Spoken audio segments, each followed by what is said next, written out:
நலம் காக்கும் ஸ்டாலின், உங்கள் குடும்பத்தின் நலன் அரசின் பொறுப்பு.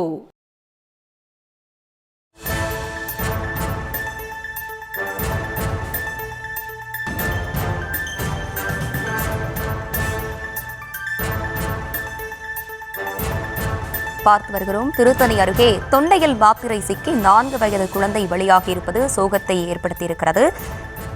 அண்மை செய்தியாக தற்போது பார்த்து வருகிறோம். மாத்திரை சுவாச குழாயில் சிக்கி குழந்தை உயிரிழந்ததாக தகவலும் கிடைக்கப்பெற்றிருக்கிறது.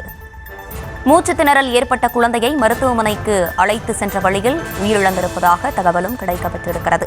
திருத்தணி அருகே தொண்டையில் மாத்திரை சிக்கி 4 வயது குழந்தை பலியாகியிருக்கக்கூடிய சம்பவம் சோகத்தை ஏற்படுத்தியிருக்கிறது. கூடுதல் விவரங்களோடு இணைகிறார் எமது செய்தியாளர் செந்தில். வணக்கம், விவரங்களை வழங்கலாம். திருத்தணி அருகே தொண்டையில் மாத்திரை சிக்கி 4 வயது குழந்தை வெளியாகி இருக்கக்கூடிய சம்பவம் சோகத்தை ஏற்படுத்தியிருக்கிறது. மாத்திரையை பொடித்து குழைத்து கொடுக்காமல் முழுமையாக கொடுத்ததால் குழந்தை வெளியாகி இருப்பதாக தகவலும் கிடைக்கப்பட்டிருக்கிறது. திருத்தணி அருகே தொண்டையில் மாத்திரை சிக்கி 4 வயது குழந்தை பலியாகி இருக்கக்கூடிய சம்பவம் சோகத்தை ஏற்படுத்தியிருக்கிறது. மாத்திரையை பொடித்து குழைத்து கொடுக்காமல் முழுமையாக கொடுத்ததால் குழந்தை பலியாகி இருப்பதாகவும் சொல்லப்படுகிறது. காய்ச்சலுக்காக குழந்தைக்கு பாதி மாத்திரையை தாய் அளித்த போது இந்த பரிதாபம் நிகழ்ந்திருக்கிறது. மாத்திரை சுவாச குழாயில் சிக்கி குழந்தை உயிரிழந்ததாகவும் தகவல் கிடைக்கப்பட்டிருக்கிறது. தொடர்ந்து விவரங்களை செந்தில் வழங்கிட கேட்கலாம். செந்தில், விரிவான விவரங்கள்.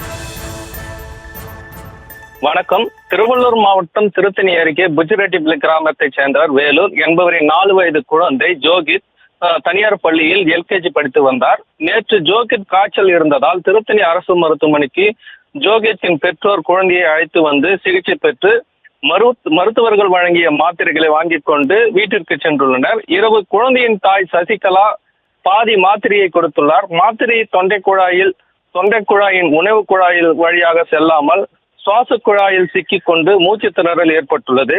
உடனடியாக குழந்தையை இருசக்கர வாகனத்தில் திருத்தணி அரசு மருத்துவமனைக்கு அழைத்து வந்துள்ளனர். குழந்தையை பரிசோதித்த மருத்துவர்கள் குழந்தை ஏற்கனவே இறந்து விட்டதாக தெரிவித்தனர். மாத்திரை தொண்டையில் சிக்கி குழந்தை இருந்த சம்பவம் பெற்றோருக்கு பெரும் சோகத்தை ஏற்படுத்தியுள்ளது. பின்னர் சடலத்தை பிரேதத்தை கைப்பற்றி மருத்துவமனையில் சாவு கிடங்கில் வைக்கப்பட்டுள்ளது.